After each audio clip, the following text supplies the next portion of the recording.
I don't want to wait on them, nor do I want to be at their mercy on timing. So, I mean, that's my perspective on this.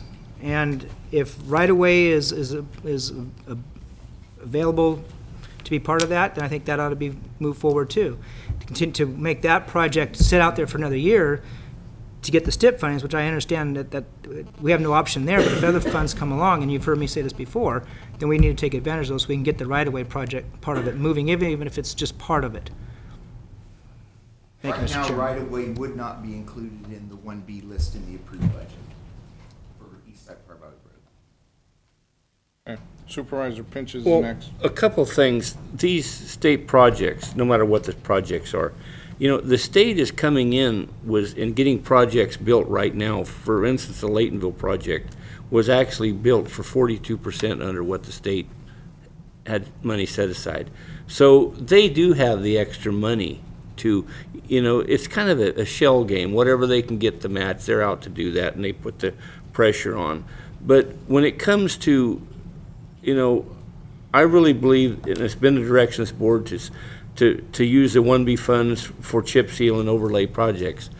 For the simple reason we get more miles of road taken care of, and our chip seal program is to save our roads from deteriorating to a point of no return.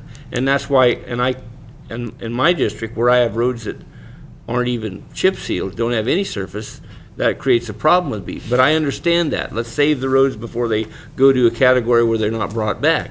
And especially with the price of oil decreasing the degree it has, we have a great opportunity to chip seal and overlay many more miles of those roads. So it makes to me, it's a no-brainer that that's what we should do with the chip seal money. And I would make a motion to that effect to make there's no ambiguity here on the real issue that we use 1B dollars for chip seal and overlay projects. That would be my motion. But as far as the state and their projects, I've worked pretty closely with Caltrans, and they want to get in a bargaining position too. But they're in a better position today than they were a year ago to fund projects. And, they have the other issue too, just like we have, of projects that are ready to go. So if they have a project that's designed and has the environmental clearance and everything, I don't think that because they're not getting a portion of county match, they're not going to do it, because they got hold up on projects too. And then you add in the issue that they're getting projects built a lot cheaper. So I really don't, I think it's more of a kind of a push-pull game with Caltrans as far as trying to get the county to come up with a match. I've clearly indicated to our Caltrans director that we're going to take care of county projects first, and we don't want to discourage them to move forward with state projects. But we're going to use what limited dollars we have for county projects. And I'm talking about the East Side Poly Valley Road is a prime example. I've been following this when I was on the board. This was initiated back in 1995. And so to put other projects, whether it's Perkins Street or a Simpson Lane or any of these state projects, throw them clear ahead. How many different boards and board makeup since 1995 has there been? And we've always held to that same list. And now to throw that list upside down and start interjecting any projects, I think is, number one, a policy mistake.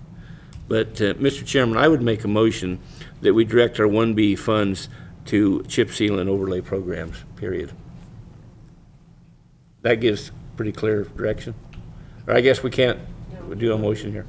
Well, we can make clear direction and reflect in the record that that's our clear direction. Yes.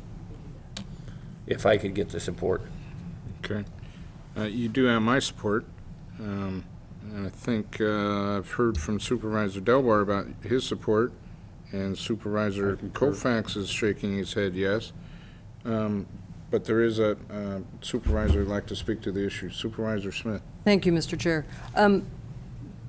I think that there might be a lack of understanding about what 1B was intended to do. It's a far more comprehensive road fund allotment than just chip seal and fixing roads. So I'd like Mr. Dow to address it. The problem is if we continue on this path that we're only going to use it for this very narrow prescriptive goal, we're going to eliminate other projects, and they're not going to happen, and Caltrans isn't going to come up with 100% of the funding for these. So I think that that is a short-sighted approach. I don't think it shows a full understanding of the transportation networking of the state to kind of just go down this with this very provincial mindset of we can maximize more dollars if we use it in our county road system. I think that that's a short-sighted approach, and it doesn't really speak to the bigger issue. With respect to Simpson Lane, Caltrans is ready to move forward with that. They're underwriting all of the engineering and the permitting on that. So it isn't a 50% share. It's a major safety project of concern. And so I'd like Mr. Dow to address the overall funding on 1B, the STIP process and how that does or doesn't work with projects like this, and where it's going to take us if we continue to just go down the path that we all want to do chip seal projects. We'd like to each have in every district, I'm sure, a couple $1 million for chip seal projects, because there's probably no end in sight as to how much we need to do that.